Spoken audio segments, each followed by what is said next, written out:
You should be able to use radar equipment safely and efficiently. Furthermore, you should know how to position own ship with reference to radar information. And finally, you should be able to identify raycons and know how to use parallel index lines.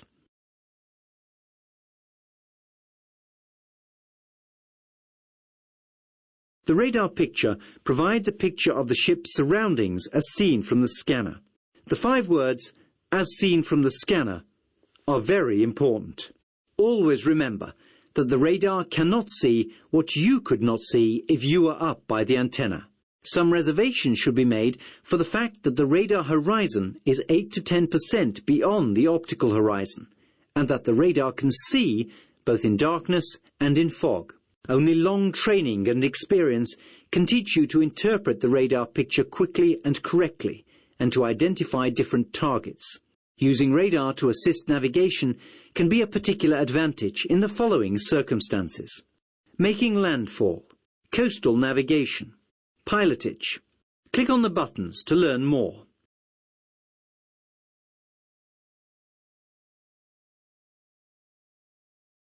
Radar can be very useful, especially during bad visibility. However, and this should be remembered, initial radar fixes are often not reliable at long ranges, and when approaching land, the picture may change completely. The position of the reflecting surfaces of the individual targets are changed with respect to the antenna position, and shelving beaches and low-lying land will not return good echoes. Sometimes this is observed as an apparent movement of land towards the observer, as the lower parts appear above the radar horizon or become more radar visible. Always remember that initial radar fixes are often not reliable at long ranges, and when approaching land, the displayed picture may change completely.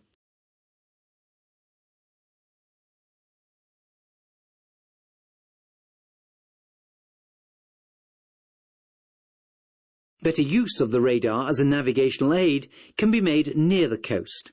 As reflecting conditions become more favourable, more accurate information becomes available. When taking a position fix by radar, one should remember that range accuracy is generally higher than the bearing accuracy. Radar position fixes based on 3 radar ranges are normally very accurate. In cases where bearings are used, choose isolated targets of relatively small size and reduce the gain as much as possible so that a fine echo is obtained and beam width distortion is reduced. Then place the bearing line through the centre of the target. The range accuracy of the radar is generally better than the bearing accuracy. When bearings have to be taken, choose isolated targets of relatively small size. The use of parallel index lines becomes extremely important to continually monitor the position.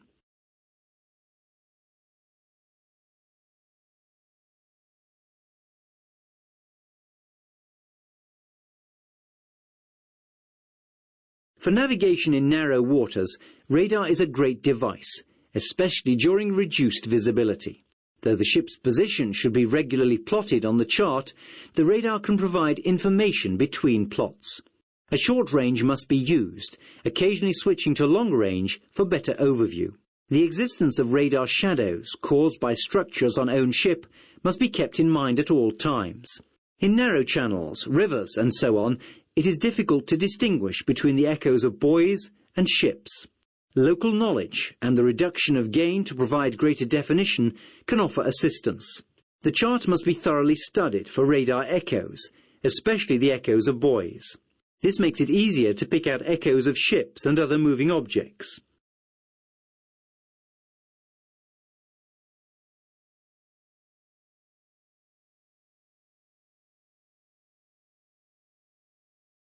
In order to make small objects better visible on the radar, objects known to give poor radar echoes can be equipped with radar reflectors. There are several types of radar reflectors on the market, but all have the same function: directing the radar pulse back to the antenna in order to increase radar detection range for a particular target. A radar reflector placed on a circular object such as a buoy or a beacon and so on will increase the detection range considerably. The purpose of the radar reflector is to direct as much as possible of the reflected radar energy back to the radar antenna, which means stronger echoes on the screen.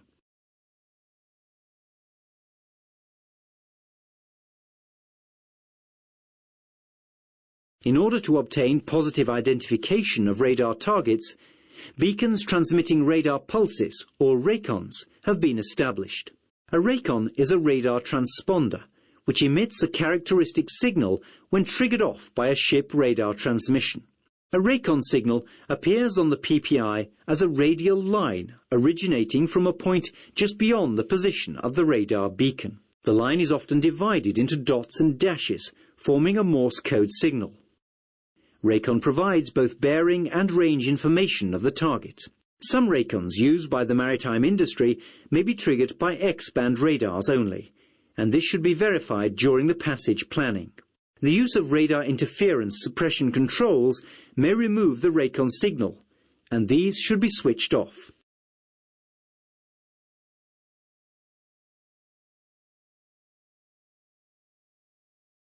With a compass-stabilized radar presentation in operation, parallel index lines provide a useful means of monitoring a passage at a required distance off a point of land or another selected object. The use of parallel index lines is normally simple, as the navigator sets the cursor's bearing line to the course required to make good and to achieve the required distance off the coastal mark. Then the watchkeeper maneuvers the ship so that the target's echo moves along the parallel index line and the ship passes the required distance off the coastal point or navigation mark. This example shows the parallel index lines set to make good a northeasterly course to pass an island to port. The difference between the direction of the heading marker and the parallel index lines is the allowance, which has to be made for the northwesterly current.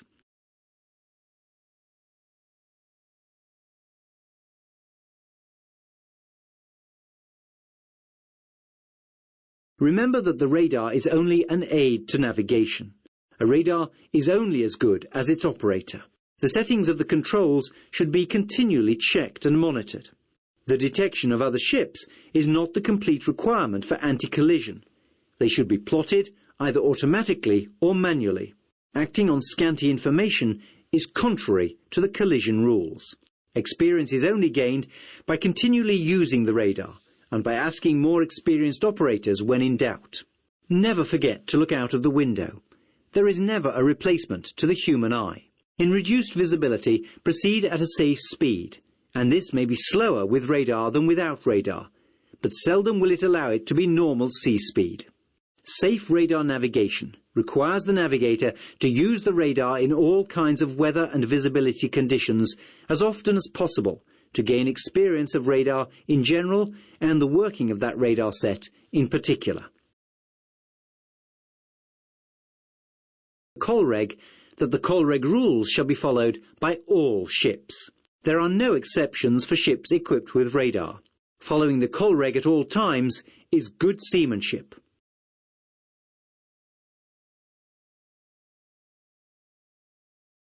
The international rules for the prevention of collision at sea apply to all ships navigating across the oceans.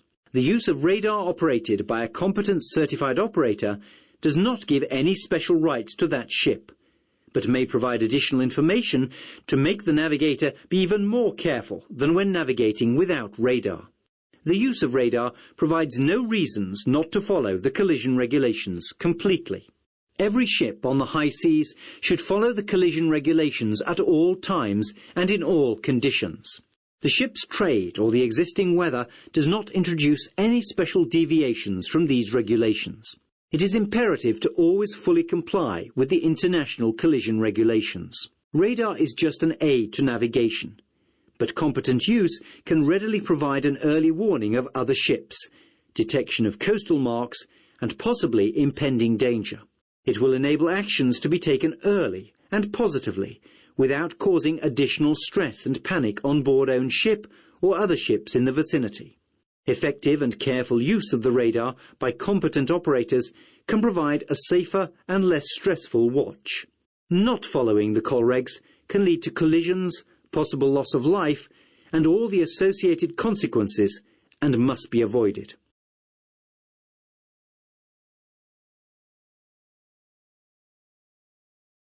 all the collision rules are equally important, but some of those with particular reference to radar traffic surveillance during reduced visibility are listed below. Rule 19 is the conduct of ships in restricted visibility and is the most important for this situation. Rule 4 to Rule 10 states the rules to be used in any condition of visibility. Rule 11 to Rule 18 is the conduct of ships in sight of one another. Rule 5 specifically deals with the importance of maintaining a proper lookout by all available means. Rule 6 defines the safe speed of a ship at all times. Rule 7 states that all available means should be used to determine if risk of collision exists. Rule 8 states that actions taken to avoid collision should be positive, in ample time, and to avoid a series of small alterations. Rule 35 specifies sound signals to be given during conditions of bad visibility. Know the collision rules. Ignorance is no excuse, and this essential knowledge may save your life and the life of others. However, knowledge of the contents is not enough. It should be associated with complete understanding and also be applied at all times. Be able to use a plotting sheet to construct the relative motion triangle and identify the sides and angles. Determine course, speed and aspect of other ships from true and relative plots. Determine CPA and TCPA from true and relative plots. And use a relative plot to determine the alteration of course or speed needed to achieve a required CPA.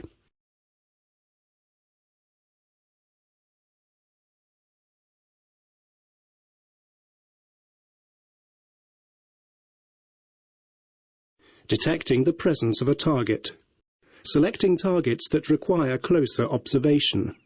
The process of observing and recording the target's position, bearing and range over a period of time, the plotting interval.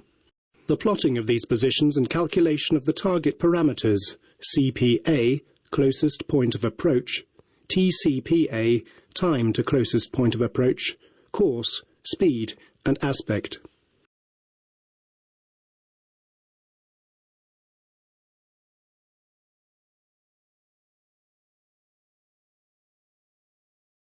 There are two main methods of radar plotting, relative and true. Both plotting methods can supply the same required information. Which method is selected depends on the preference of the navigator. On the following pages you will be shown a step-by-step demonstration of each plotting method.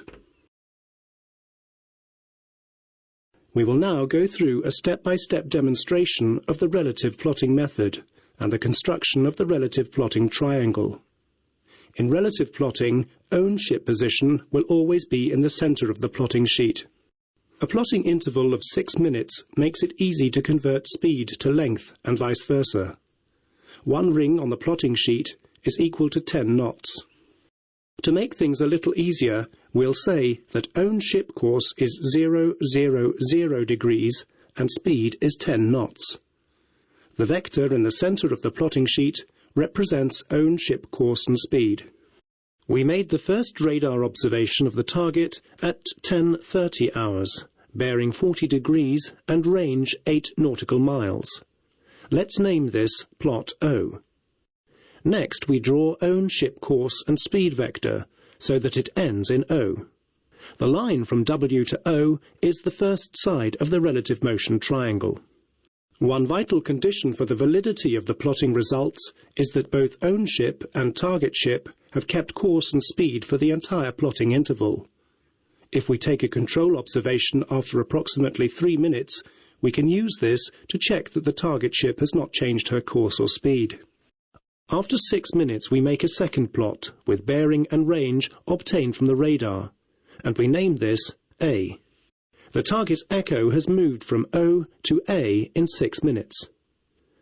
As we can see, the line from O to A goes straight through our intermediate plot, and we can assume that the other ship has kept her course and speed. The line from O through A represents the relative motion of the target. We have now created the relative motion triangle, where the side WO represents own ship course and speed.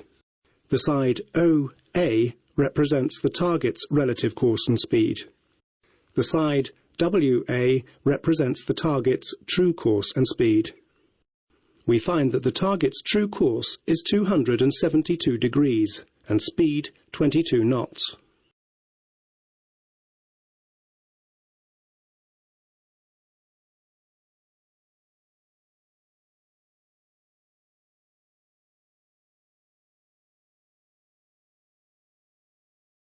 Let's continue from the previous page and demonstrate how you find the CPA, TCPA and aspect of the target ship.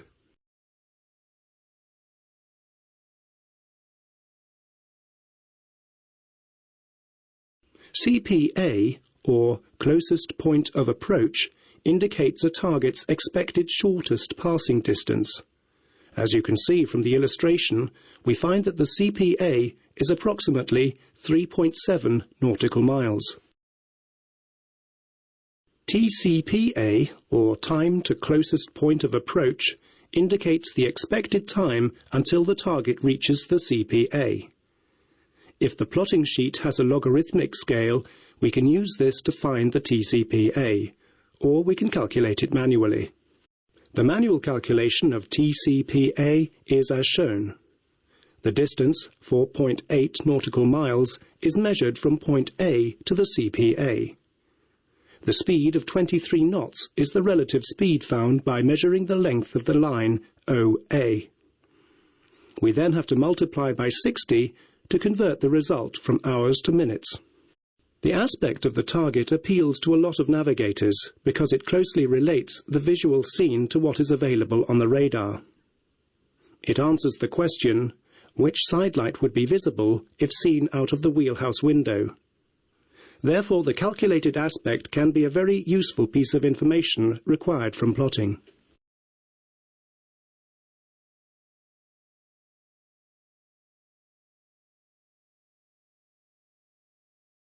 Definition of aspect. Aspect is the angle measured at the target between the line of sight line from own ship and the target's fore and aft line. The aspect is defined as red or green, dependent on which side, and is measured from the target's fore and aft line from dead ahead to 180 degrees on either side.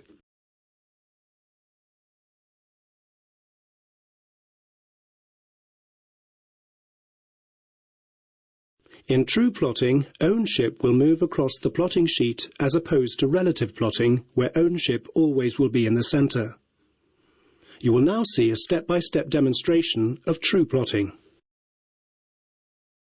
We start by drawing up own ship's course through the centre of the plotting sheet.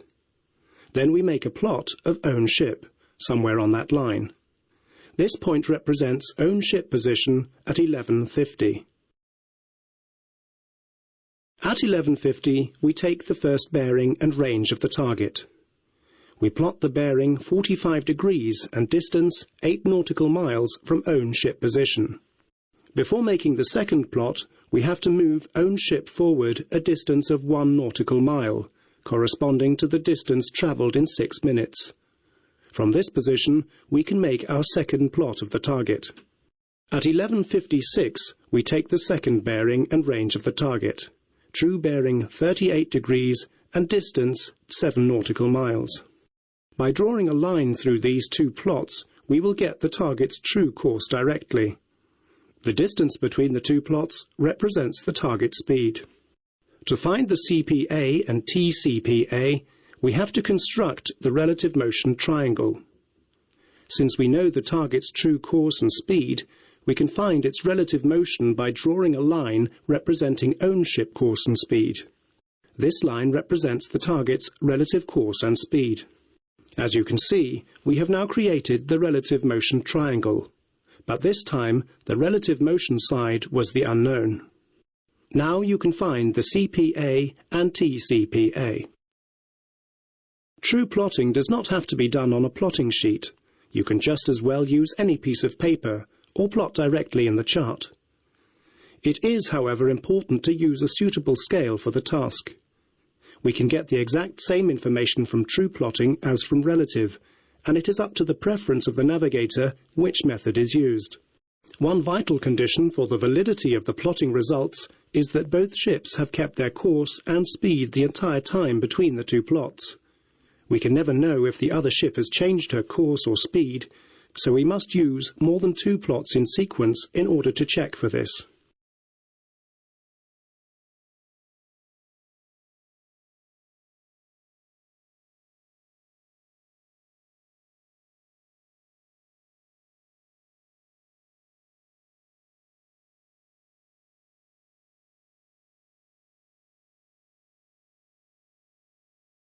We have plotted another ship on our starboard side, and as you can see from the relative plot, we are on a collision course. A change in own ship course is a very effective way to keep clear of other traffic. We decide that we want a CPA of 2 nautical miles. Now we have to find out how much we must change our course to achieve this.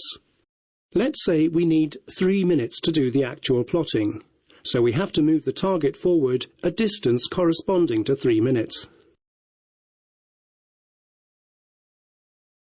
From the point C, we draw the new line of relative motion, making sure it passes 2 nautical miles from the centre. We then parallel displace this line through A.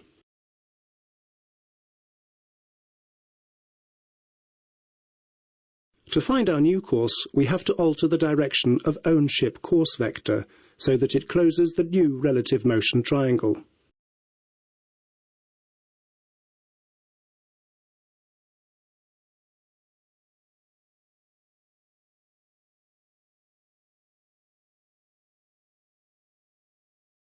As you can see, we must change our course to 055 degrees to achieve a CPA of 2 nautical miles.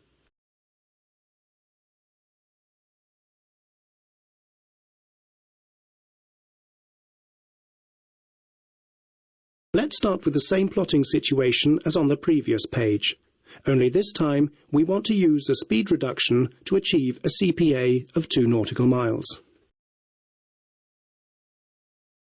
We follow the same procedure as for the change of course example, and give ourselves 3 minutes for the plotting.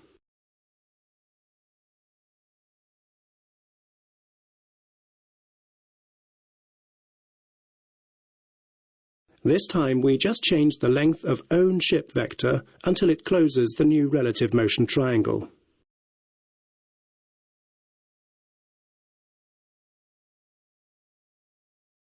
The length of this new vector represents our new speed, which will be approximately 7 knots. In this chapter, the student should be able to describe the different methods of displaying target information, describe the different ways in which targets may be acquired, recognize the functions of trial maneuver, and recognize the trail's afterglow function.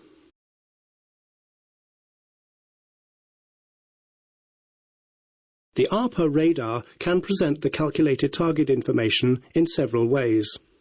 Regardless of the display mode in operation, the ARPA must be able to present target information in the form of both relative and true vectors. Both types of vectors must be time adjustable. In addition to displaying target information graphically, an ARPA must also be able to display alphanumeric target information in a separate data display area of the screen. Such information must include CPA, TCPA, range, bearing, true course and true speed. It must also be displayed if the vector used is relative or true, and vector length in units of time. Now use the mouse and left-click on the ARPA screen to see an example of how ARPA information can be displayed.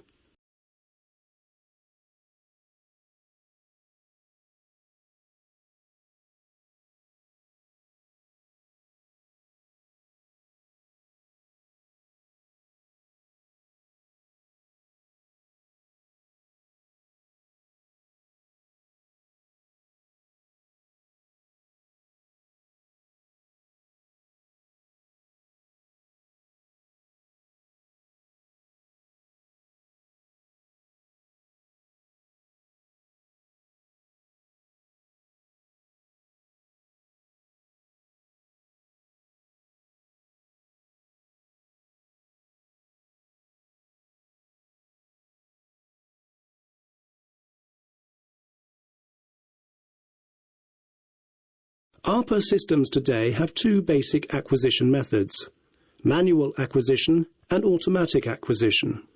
Manual acquisition means that the operator, by the use of a joystick or roller ball, can move a cursor on top of an echo and then press the manual acquisition button.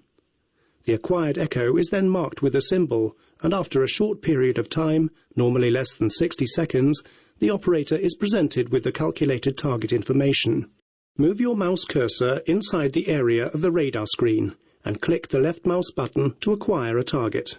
When the target is in an acquisition state, it is marked with circular segments. This means that the ARPA is calculating the target data.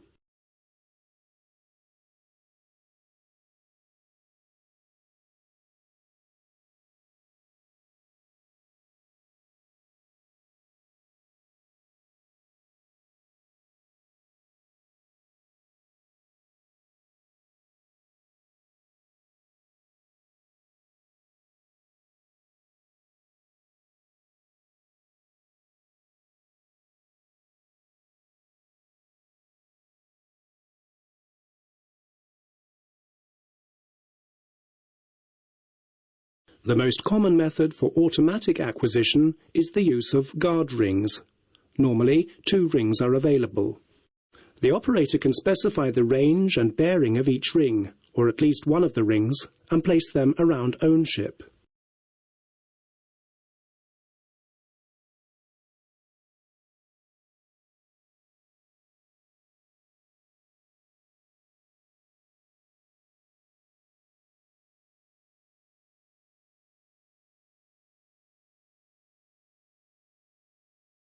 Any target crossing a guard ring will be automatically acquired. Targets that are automatically acquired are marked with flashing circular segments. These are read on a color display and will continue flashing until acknowledged. Now move the cursor on top of a target and press the left mouse button to acknowledge. Click on Continue when you want to proceed.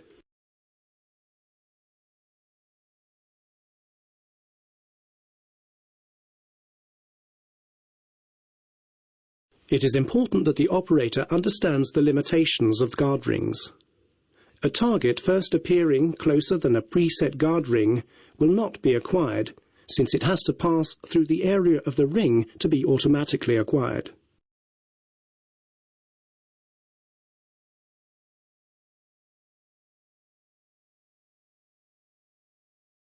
Another method for automatic acquisition is the use of an operator-specified search area around own ship, often referred to as a footprint. The size of the search area can be manually adjusted and will acquire all targets within the area. On ARPA radars installed on or after 1st of July 2008, you will have to acknowledge the automatically acquired targets.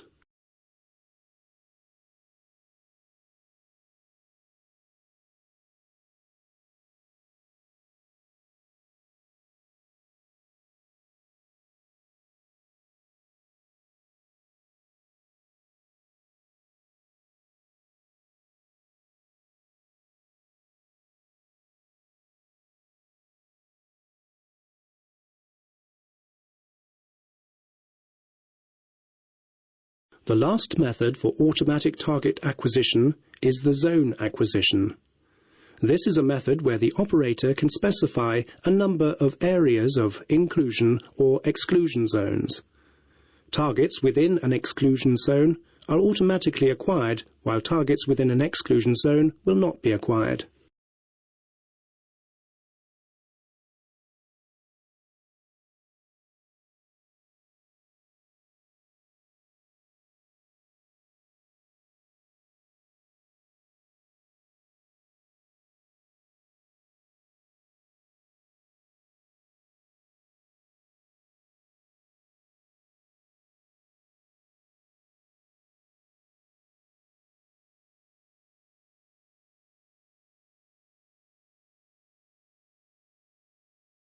A very useful feature of the ARPA radar is the trial maneuver.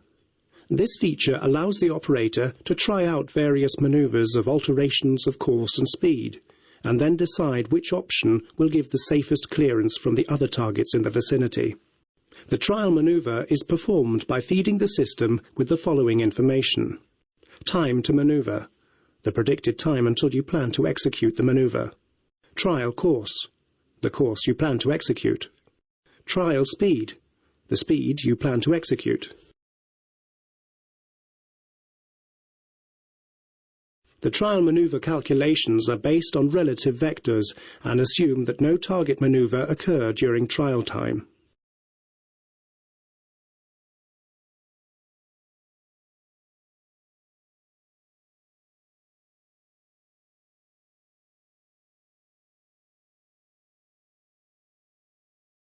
Trails afterglow, or just trails, is another useful function available to the navigator. On most modern radars with a synthetic display, the trails afterglow can be switched on and off as desired, while on the old analog radar screens, these trails are always present. When this function is activated, all the echoes on the display will leave a trail behind in their own track. The trails can be relative or true. A true trail is indicating both the direction and the speed of the echo. The faster it moves, the longer the trail will be.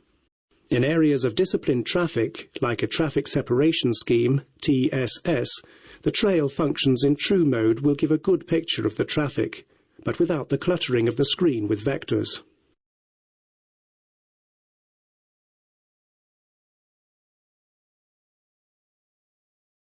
The student should be able to demonstrate knowledge of the content of the IMO performance standards for ARPA.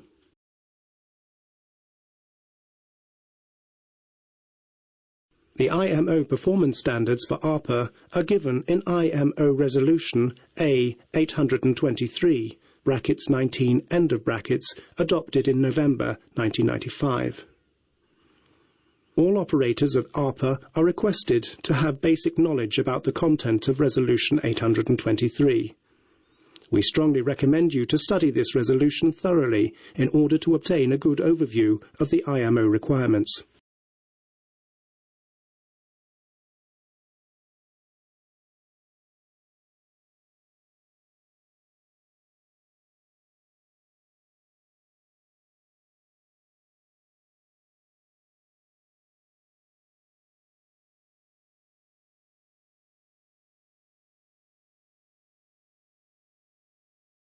The student should be able to explain the principles of digitalization of a radar echo, explain the principles of the tracking gate, recognize the need for target reference points, understand why there is a delay in the processing of targets, recognize the reasons for lost targets, and understand that target swap may occur in certain circumstances.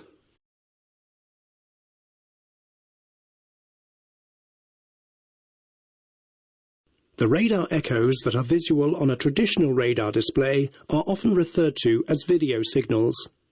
These video signals are analog signals and have to be digitized before the ARPA system can use them for calculation. Most modern ARPA radars use a synthetic picture where the analog signals are digitized before they are displayed on the screen. The digitizing of the analog video signals can be done by dividing the transmission into equally spaced time segments. A digitized signal has only two values, off or on, often described by the numeric values 0 and 1. Then a threshold is applied where all the signals with amplitude below the threshold will get the value 0 and are defined as noise or no signal. Signals with amplitude above the threshold are given the value 1 and are defined as a target which is treated by the ARPA system.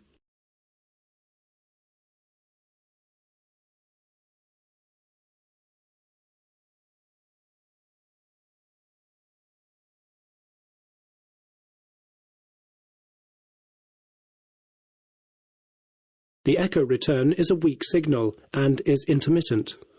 Targets that move out of radar range shall not trigger a lost target alarm.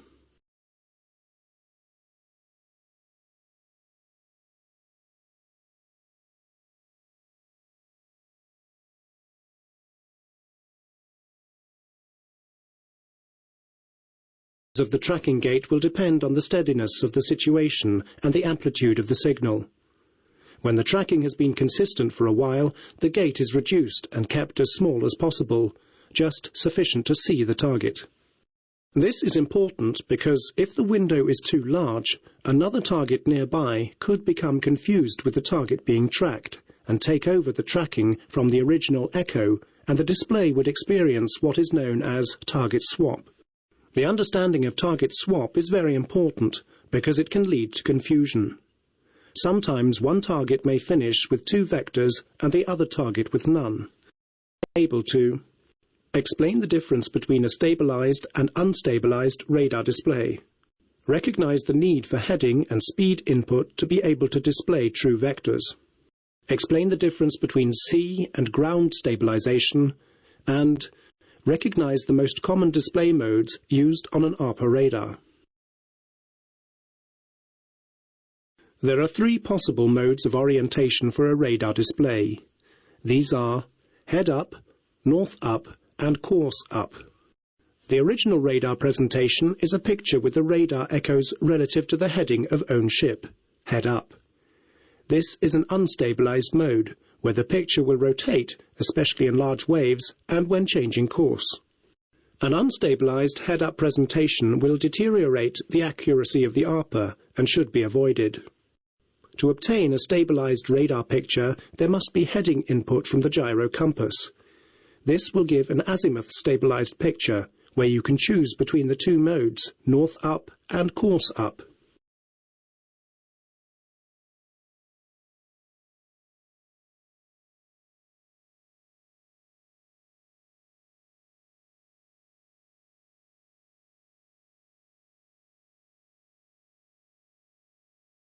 To be able to run the ARPA radar with true vectors, the system needs heading and speed input. Heading input is normally provided by the gyro compass, while speed information can be obtained from several sources. An electromagnetic log providing speed through the water, a Doppler log in water track mode providing speed through the water, a Doppler log in ground track mode providing speed over ground, a GPS providing speed over ground.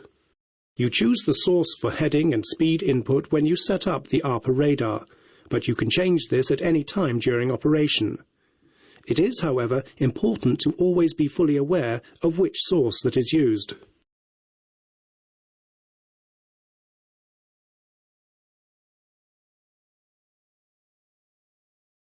When using the ARPA radar for traffic surveillance purposes, own ship speed through the water is required as input to the ARPA system.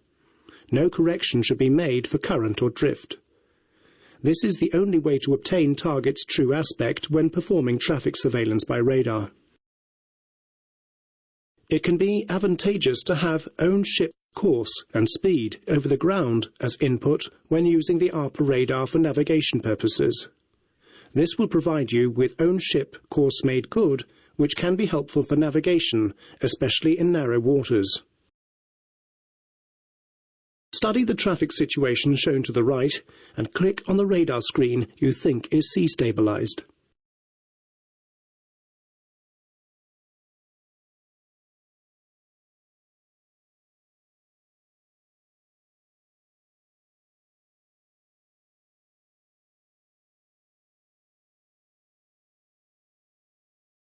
That is correct. You probably noticed how the vectors differ in the 2 radar screens.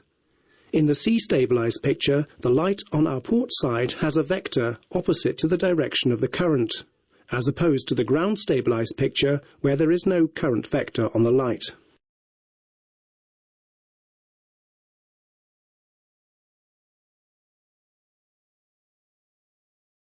The main purpose of the ARPA is to provide the navigator with the best possible overview of the traffic situation at all times. To achieve this, the ARPA can display a variety of easy-to-understand display modes. The illustration shows a traffic situation as seen from the bridge, in bird's eye view, and from the radar display. Own ship course is 245 degrees. Click the buttons below to see what the ARPA radar display will look like when different display modes are selected.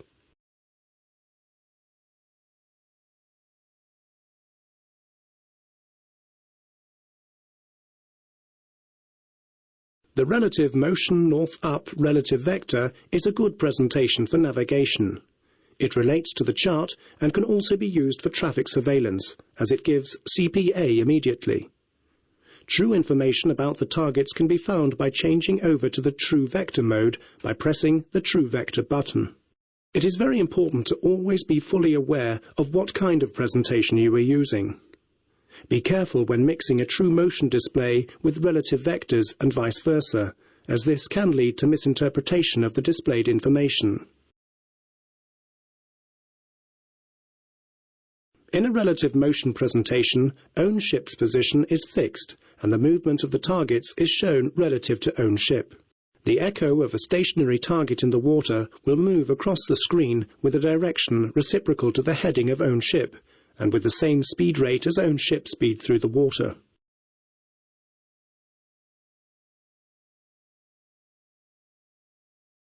This is a north-stabilized display that will give you a picture of the situation, which is the same as it would be if you plotted it in the chart. In order to relate the information to what is seen through the bridge window, the navigator must turn the picture mentally in his head. Some navigators don't like the north-stabilized picture, especially sailing on southerly courses, as they get the feeling of sailing in the wrong direction. However, others like that it relates to the chart north-up presentation. For traffic surveillance, a lot of today's navigators prefer the True Motion Course Up True Vector C-Stabilized display mode. This is the closest we can get to the view out of the wheelhouse windows, with the picture based around the fore and aft line of the ship.